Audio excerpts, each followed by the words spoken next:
This is Amplify You, the podcast about you discovering your message and broadcasting it to the world. If you're a coach, author, or speaker, you'll want to tune in. If you're looking for the best return on your time investment to get your message out to the world in a bigger way, we're giving you full access and behind the scenes look of how we're running our podcast, how our clients have found success, and what you can do to launch your podcast today. The world needs your message. I'm Michelle Abraham, the host. Join my family as we unleash your unique genius and find the connections you need to launch your adventure today. Join us and let's get amplified. Hello, Amplify You family. Michelle Abraham, your host here today, and I am bringing you a behind the mic interview with Anastasia Burtnick, and I'm so excited to talk to Anastasia today. It's been a while since we chatted. Anastasia is the host of the Soul Service podcast, and she's an intuitive life coach, energy healer, and a developing psychic medium who specializes in helping you get out of your own way, heal pain and disease and traumas, and connect to a meaningful life. So Anastasia, welcome to the show. I'm so glad you're here and I can't wait to chat about your show. Oh, thank you so much for having me, Michelle. It's an absolute pleasure to be here. And I'm just so excited to chat with you and just see how things have changed since we last chatted, because it's been almost a year now. So yeah, so exciting. We're coming up on the 1-year anniversary of your show, really soon, in the next few weeks. So I think that's so cool. So tell us what your journey as a podcaster has been like in the last year. Oh, you know what? It's been so interesting. When I first started, and you know this, I was so nervous. Mm-hmm. I was just so nervous to do the podcast, to host interviews. I thought I was going to be the worst podcaster and interviewer. Mm-hmm. And, it's really helped me come into my voice, my spiritual gifts, the way I teach. Everything has just been so solidified. And even the way that I've been able to start channeling information more. Sometimes I'll be honest, I record a podcast and things come out of my mouth and I don't know what I'm saying. It's because it's not always just me. Yeah. So, it's just been it's been incredible and just such a beautiful learning experience. That's awesome. So I'd love to hear more about what you just said. Do you purposely try to channel while you're podcasting, or is it something that just happens automatically for you? I always set the intention that I'm going to be connecting to Creator of all that is, to my guides, angels, and just basically what I say to myself. And I kind of do a little prayer before every single podcast episode is, Creator of all that is, it's commanded that you blend me with your energy and with the energy of my guides for the highest purpose of recording this podcast, and that any information that needs to come through for my listeners comes through me in the highest and best way. So that's the little prayer that I say. So the intention is there. And I feel like they're always with me. So, but I'm not necessarily intentionally doing it, but I am at the same time. Yeah, no, I love that. I mean, I love working with spiritual entrepreneurs because there's so many great things that we can learn from just the little things that you're doing to help get your information out in the world in a more, in a way that's going to help your audience the best and serve them the best. And so we have a few other clients that I know have downloads before their episode, or one client in particular, Karen Getty, she'll record an episode and she was my spirit team told me, nope, can't record that one. Okay, so we're going to start that one all over again. That wasn't the right message. And so I just love how it's just, it's got to be the right message that comes out and lands for your audience. So what's been some of the learning over the last year for you, for your audience? What are some things that your audience has said that's, been really great about your show? That's a good question. I think one of the best compliments I've received about the show is, and my friends have actually sent me memes about this when they tag my show on Instagram, but is that it's I'm actually having a conversation with them, and that we're just sitting beside each other, having coffee or eating ice cream, shooting the shit type of thing. And it's just been that personal touch and that conversation feeling has been the biggest thing.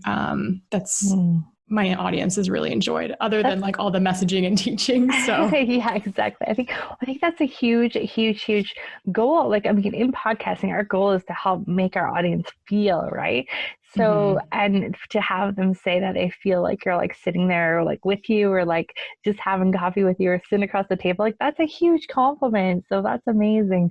I love to hear that your audience is like giving you feedback like that, because I think as podcasters, and I'm sure when you were first starting, you're like, hello, is anyone there? Is anyone listening? Like, am I just talking to myself here? And so getting that feedback that people are actually listening and what you're saying is making a difference, I think really helps the process. Yeah. It's always really funny too when somebody comments and they're like, well, this episode, you called me out on all my shit. So thank you for that. Because that happens too. That's awesome. I love it. So yeah, you're calling them out on their stuff, and they're feeling like they're sitting at the coffee table with you. Then that kind of like would maybe inspire some action too, right? Like I think that's kind of something that, you know, not only do we want our listeners to feel like they're sitting at the coffee table with us, feel something, like feel a connection, and then take action on that too. Have you found your listeners have started taking action on some of the things that you're saying? Yeah, absolutely. You know, they've kind of shared some wins with me over time. And sometimes it can be as simple as, hey, I set a really amazing boundary today. Like your advice was so helpful. I've never been able to do that for myself before. Other times I've been taking strides in my business. You inspired me to speak my truth and actually use my voice, and I got my first client. Or like, there's been so many little things like that that have been huge wins in my eyes for my listeners. And that's been beautiful to witness. Oh, I love that. I think that's so neat. So when in your journey of podcasting, do you feel like you were finally like getting into your stride? Did it take a little while for you to kind of get comfortable?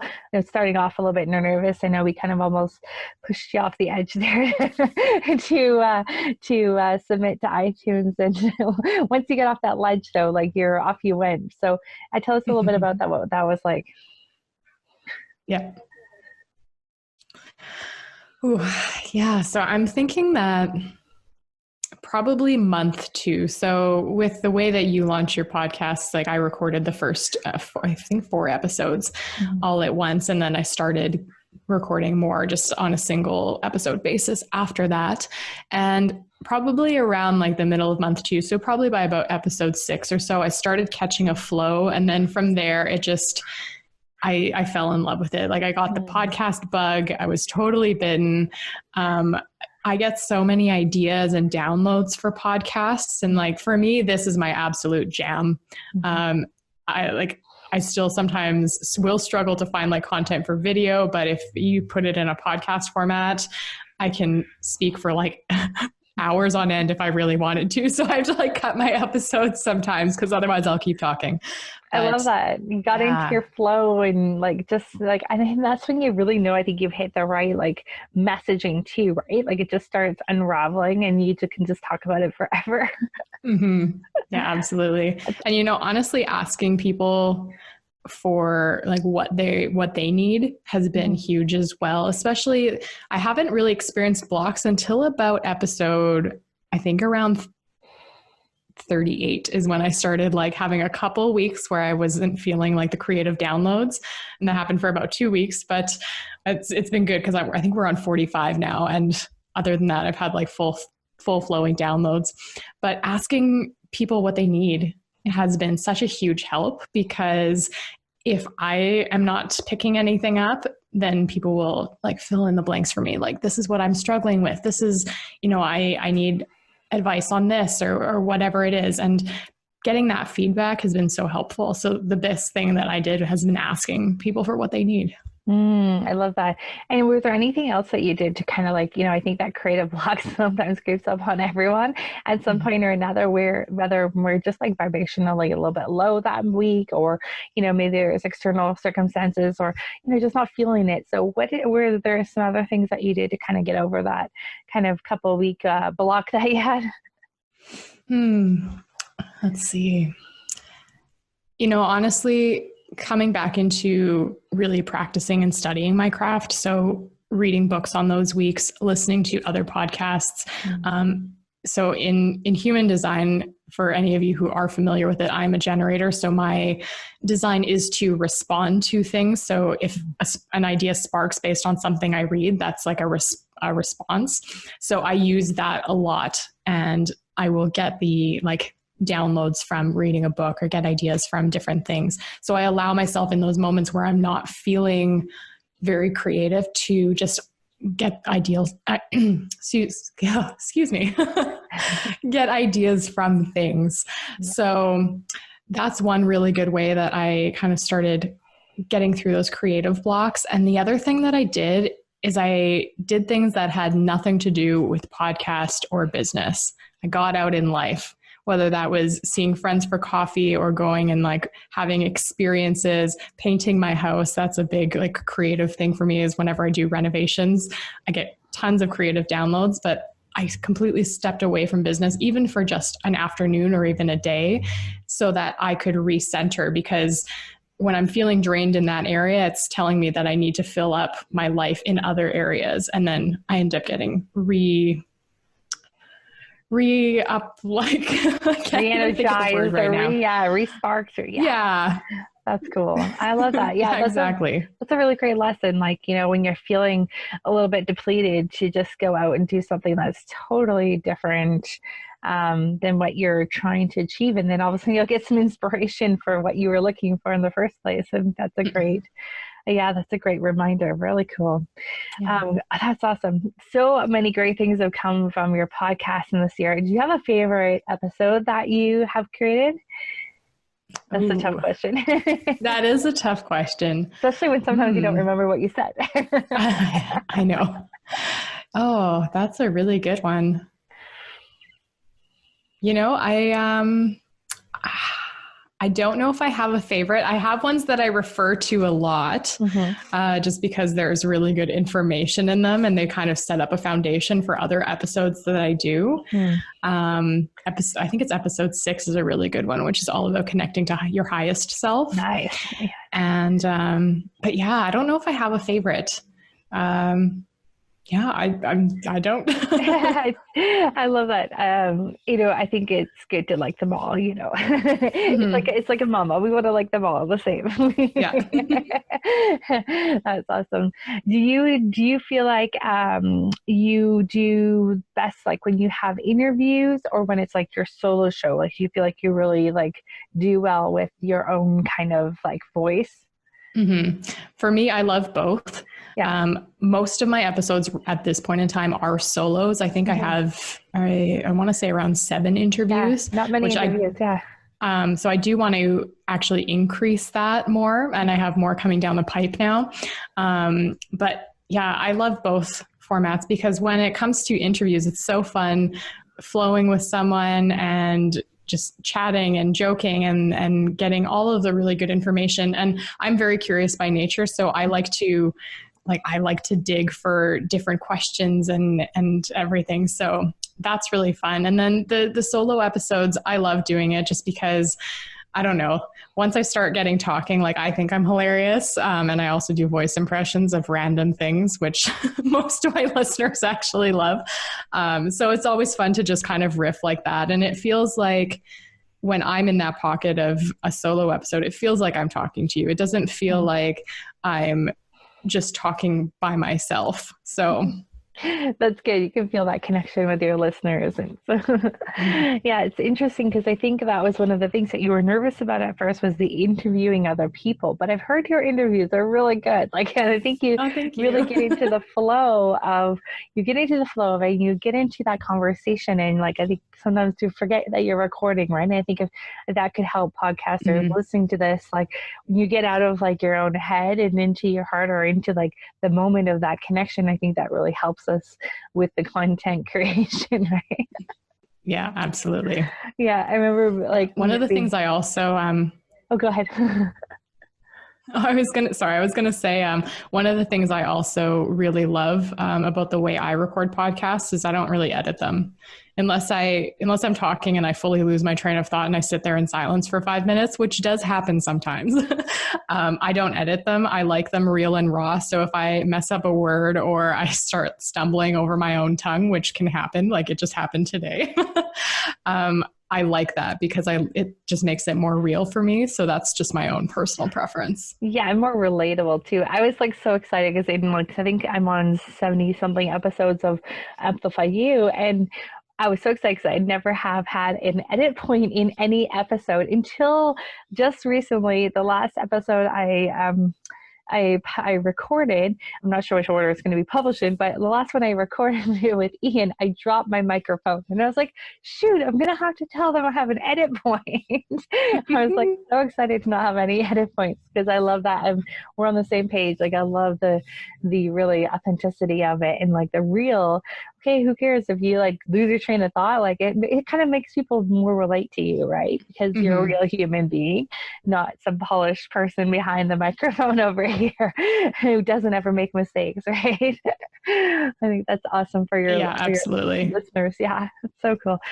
So anything that you want to share with our listeners that are maybe thinking about starting a podcast still, or on the fence, or maybe a little bit nervous about getting their voice out there? Any words of wisdom for them? That's a good question. When it comes to starting a podcast, I would highly recommend doing it. This has been so rewarding for me, and it really challenged me to step out of my comfort zone. When I first started podcasting, I knew a lot about my craft. I knew a lot about how to speak and everything, but I still had so much fear and nervousness around whether my message was going to be received, whether I would help people. And I felt like everything had to be perfect. And, a good tip is that when I first started my podcast, my intro that I recorded was different than it is today. So I ended up re-recording, I think halfway through the year. And it's totally okay that things changed. And if you are going to start a podcast, just embrace the changes as they come along. Like don't expect perfection right at the outset. And I feel like don't expect perfection ever. But I would recommend doing this. Like if you're going to do it for the long haul. And like give yourself the time to do it. And this is my own personal kind of preference, but I would recommend doing it weekly. Like don't take breaks, like make that commitment to yourself to actually show up. Because if you start kind of taking, unless it's actually planned, but like I wouldn't take a time off from an episode because one, your listeners, they love having the weekly episodes or however you release them. They like having that consistency. So plan for that consistency and just make the commitment to yourself and to everybody listening, because the thing with podcasts is you can't see fully like the impact that you're having. I mean, yes, we can look at numbers behind the scenes, but you're making such a huge impact that you don't even know exactly how many lives you're teaching or reaching. And you're getting people you're in people's ears for 20 minutes, 30 minutes, an hour. And that's a lot of time to spend with someone. So just enjoy it and love the ups and downs and the beauty and the mistakes and give it a shot. Like if you are thinking about it, it is so worth it. And also get help. Like Michelle is incredible. So like get help in like launching everything so that you don't have to worry about all of the ins and outs and intricacies of the back end stuff, because that can drive you crazy, especially if you're creative. So yeah, we can all relate to that. It took me like 4 years to launch my podcast because I didn't look for help. So that's why I love helping people. And I love what you said, like it evolves over time, and be okay with that, because there's no way that you could record everything perfectly now and know that this is the show that it's going to end up being like down the road from now. So being okay with like going back and like redoing the intro or like morphing even like how you're talking or the type of content you've got going on your show. I think that's so great to be open to that and be flexible to that, because it's going to evolve over time, and getting that feedback and getting more of what your listeners want and listening to your listeners. And then it's like you're creating a podcast for them, right? I just love that kind of way of doing it. So how have you been marketing your show? Like how are people finding out about your show? What are you up to as far as the promotion goes?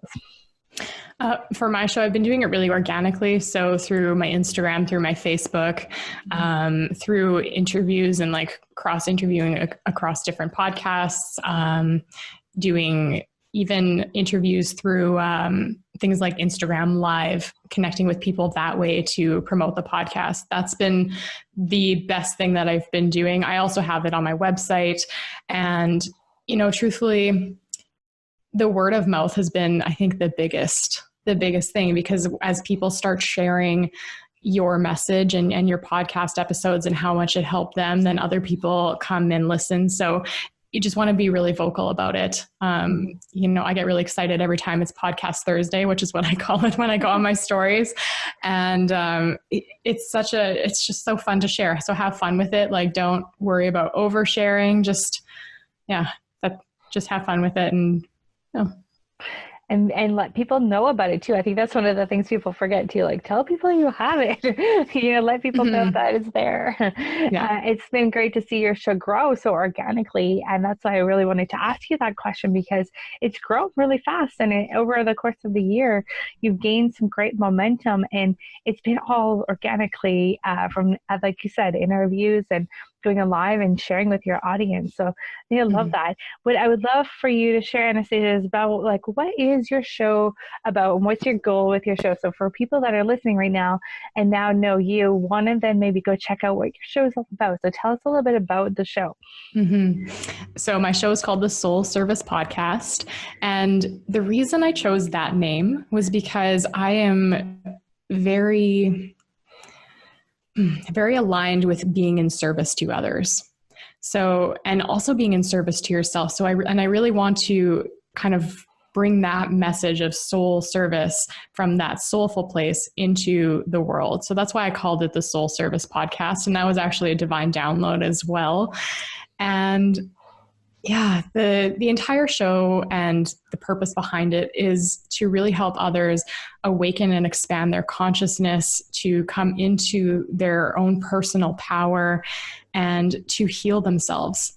You know, when I first started my own healing journey, I listened to podcasts, and having that outlet where I could listen to things and learn and change the way I'm speaking to myself, the way that my thoughts are being run through my mind.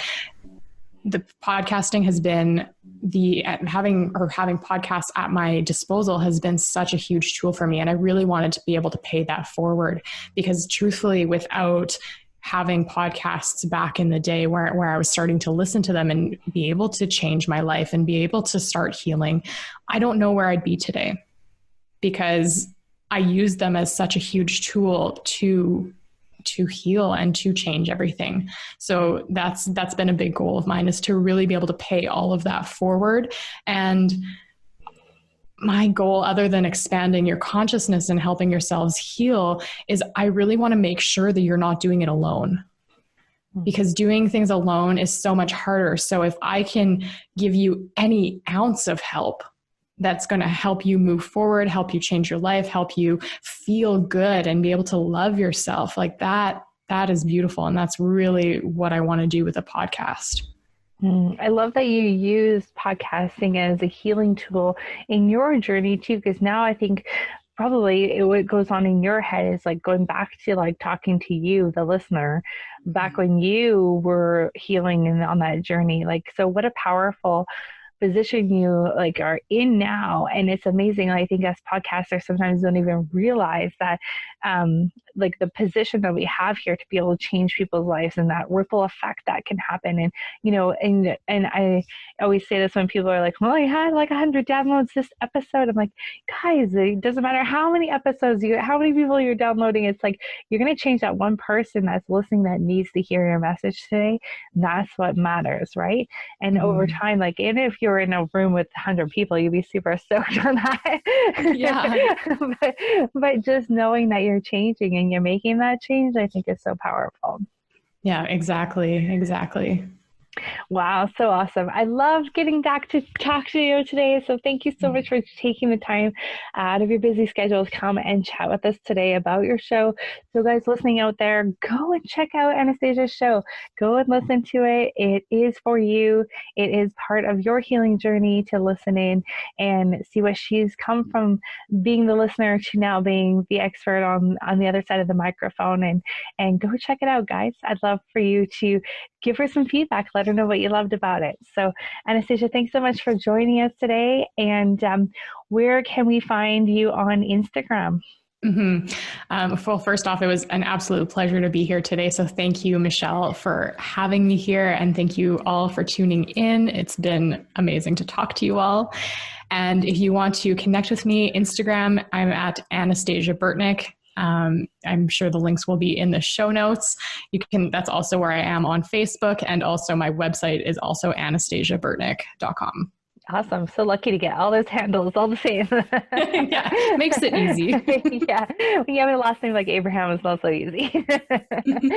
Awesome. Well, thank you so much, Anastasia. It's so great to chat with you. And guys, reach out, Amplify You Family. Make sure you go and leave her a review. Check out her on Instagram and go listen to her show. Awesome. Thanks so much for joining us today, guys. Until next time, have a great week.